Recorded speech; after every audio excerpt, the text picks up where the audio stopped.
L'attaque commença comme toutes les autres annonces de guerre, par une carte qui s'illuminait trop vite. L'Empire de Kellar déploya ses flottes sur 3 fronts, coupa les relais et publia un ultimatum simple. Les analystes humains n'eurent pas le temps de débattre. Les alarmes remplirent les stations. Les calculs prédisaient des pertes sévères. Puis un message arriva d'un canal qui ne devait pas exister. Il n'était pas chiffré comme les autres. Il n'était pas signé. Il portait une horodatation impossible. Plus 17 ans, 4 mois, 2 jours. Et une phrase courte. Vous avez déjà gagné. Ne rendez pas la victoire plus chère. Ravel, officier de coordination, crut à un piège. Les ingénieurs vérifièrent les signatures. Les astronomes vérifièrent les pulsars utilisés comme balises temporelles. Les résultats étaient cohérents entre eux et pourtant incompatibles avec toute procédure connue. Si c'est une intoxication, dit quelqu'un, elle est trop précise. Si ce n'en est pas une, répondit Ravel, alors nous sommes en train de lire un compte-rendu. Le message contenait des détails, des trajectoires de bataille, des dates de bascule, des décisions qui n'avaient pas encore été prises. Pas des ordres, des conséquences. Et une liste de coups marqués comme on marque des dettes. Pendant que les flottes de Kellar franchissaient la première ligne, une sonde humaine confirma une prédiction mineure du message. Un relais tomberait sans combat, non par force, mais par surcharge.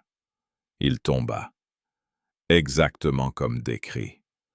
Le Conseil demanda une preuve plus grande. Le message en fournit une autre. Une manœuvre de diversion Kellar, prévue dans 8 heures, contournée par une correction tardive qui n'existait encore que sur l'écran. 8 heures plus tard, la diversion eut lieu. La correction aussi. Les pertes furent réduites. Ce document ne dit pas comment gagner, murmura Ravel. Il dit combien ça coûtera si on ne change rien. Une seconde transmission arriva, plus courte. La victoire n'est pas un point. C'est une suite de choix. Vous les avez déjà faits. Relisez-les. Les stratèges hésitèrent. Suivre un futur, c'était renoncer à l'initiative. L'ignorer, c'était payer le prix déjà chiffré. Ils choisirent une 3e voie. Comparer. À chaque décision, ils mesuraient l'écart entre le présent et le rapport.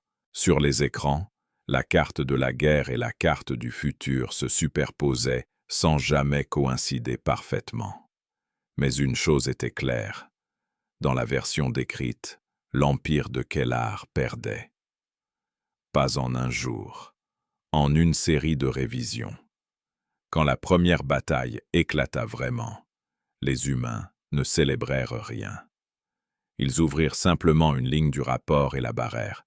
Puis, ils écrivirent à côté « Coût réduit ». Et pour la première fois, l'attaque d'un empire ne ressemblait plus à un commencement. Elle ressemblait à la lecture d'une fin qu'il fallait encore apprendre à rendre moins chère. La tentation d'obéir au rapport était forte. Chaque ligne semblait confirmer l'autre. Mais Ravel imposa une règle. Ne jamais exécuter une page entière sans la discuter. Le futur décrivait des résultats, pas des raisons. Et une victoire copiée restait une victoire payée 2 fois. Les premières divergences apparurent vite. Le rapport annonçait une perte sévère sur un nœud logistique dans 3 jours. Les équipes proposèrent une évacuation. Ravel choisit autre chose. Renforcer, puis provoquer une attaque limitée pour déplacer le calendrier. Le nœud tint. Le rapport, lui, perdit une ligne. On ne contredit pas le futur, dit un analyste. On le renégocie. Une 3e transmission arriva, plus précise. Chaque correction coûte du temps. Chaque retard économise des vies. Ne confondez pas vitesse et victoire. Les flottes de Kellar, privées de leur diversion prévue, commencèrent à montrer des hésitations. Leur doctrine supposait un adversaire réactif, pas un adversaire qui corrige avant l'erreur. Les journaux ennemis, interceptés, parlaient de résistance asymétrique temporelle. Le terme fit sourire, puis réfléchir. Le rapport listait aussi des sacrifices, des postes tenus trop longtemps, des contre-attaques déclenchées trop tôt. Ravel refusa 2 de ces nécessités et paya un autre prix, une retraite coûteuse mais propre. Le front se plia sans rompre. « Le futur nous montre une pente, » dit-il. Pas une obligation de glisser. Un test risqué valida la méthode. Le rapport prévoyait la perte d'un escadron lors d'une feinte. Les humains transformèrent la feinte en exercice public, diffusé, et déplacèrent l'escadron. Kellar mordit à l'hameçon et frappa le vide. La ligne du rapport fut remplacée par un commentaire. Perte évitée. Pression déplacée. Les stratèges comprirent alors la nature du document. Ce n'était pas une prophétie. C'était un audit venu d'après la guerre. « Nous lisons nos propres factures, » dit Ravel. « Et nous choisissons lesquelles ne pas payer. » Les partenaires étrangers demandaient des garanties. Les humains n'en avaient qu'une. Publier chaque correction, chaque coup, chaque retard. La transparence devenait une arme défensive.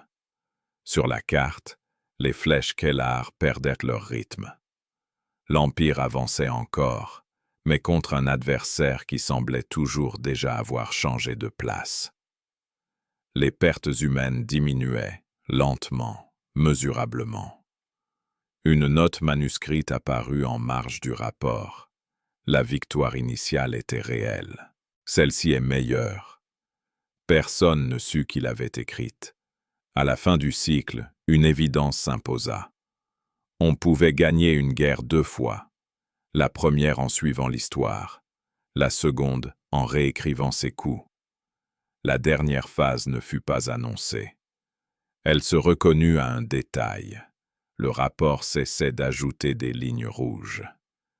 Les coups prévus diminuaient, puis se stabilisaient. Les flottes de Kellar avançaient encore, mais leurs manœuvres perdaient leur surprise. Chaque fois qu'une attaque semblait inévitable, une correction humaine la rendait tardive, puis inutile. Ravel convoqua les équipes et posa la question qu'ils évitaient. Et si le rapport se trompait maintenant? Personne ne répondit tout de suite. Puis un ingénieur dit « Alors ce sera notre faute, et ce sera bien. » Ils préparèrent un pari contrôlé. Le rapport annonçait une victoire nette après la chute d'un relais stratégique. Les humains décidèrent de ne pas viser ce relais. Ils attaquèrent un nœud secondaire, moins rentable, mais plus flexible. La bataille fut plus longue. Les pertes furent contenues. Le front Kellar se déforma, puis se fissura ailleurs. Le rapport, pour la première fois, dut être corrigé par le présent. Une transmission arriva, courte, presque soulagée. Vous avez dépassé la version minimale. Les archives ennemies, capturées plus tard, montrèrent la confusion. Leur plan supposait des réactions, pas des révisions continues. L'Empire combattait une histoire. Les humains combattaient un budget d'erreur. Quand la capitulation de Kellar fut signée, elle ne ressembla pas à une fin. Elle ressemblait à une clôture comptable. On publia le rapport final avec 2 colonnes. Ce qui devait coûter et ce qui a coûté. L'écart était la vraie victoire. Ravel ajouta une note publique. Nous n'avons pas gagné parce que nous savions l'avenir. Nous avons gagné parce que nous avons refusé de payer ces pires factures. On demanda ce qu'il adviendrait des messages. Il répondit « On les archivera. Pas comme des ordres, comme des rappels. » Dans les chantiers, on démontait déjà les dispositifs temporaires. Dans les écoles, on étudiait la méthode, comparer, corriger, publier. L'idée se répandit au-delà de la guerre. La galaxie retint une leçon simple. Une prophétie promet une fin. Un audit promet une amélioration. Les humains avaient choisi la seconde. Et quelque part dans les archives du futur, une dernière ligne fut barrée, puis remplacée par 3 mots sobres. Coût final réduit.